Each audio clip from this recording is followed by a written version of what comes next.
did you get a sense in reading John Lynch's body language where things stand as far as the 49ers' openness to trade Mac Jones?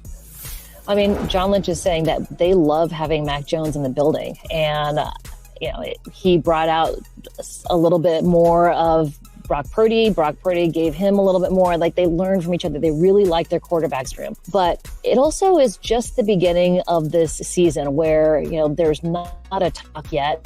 John Lynch did tell us that, there's not a lot of conversations happening right now in day one of the combine. Once they get into the stadium where a lot of GMs are, hanging out in their suites, there is a lot more cross-contamination at that point. GMs go from suite to suite. They talk with each other. So that's really when some of these conversations start happening. So day 1 and 2 at the Combine, where they're just up at the podium, not a lot of talk yet, but there is going to be talk coming up. And it may be about Mac Jones. It may be about Brandon Ayuk, but nothing yet. But I think that they really would like to hold on to Mac Jones, but it's, if someone comes with a really strong offer, that's what he said. It's like, if it's going to take a really strong offer for them to let go of Mac Jones.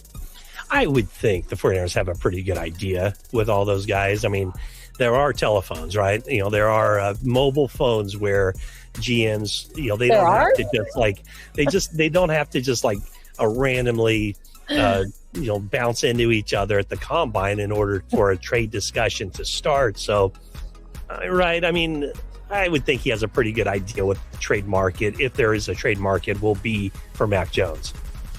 Right, but what happens, in the after hours in Indianapolis, people have cocktails, they hang out, maybe stuff that wasn't necessarily a topic might come up as a topic later. So what would you really take for, what would it really take to trade for Mac Jones? Those things could come up at that point. So, you never know what happens behind those closed doors between all the GMs and all the scouts, all of the player personnel people. You never know.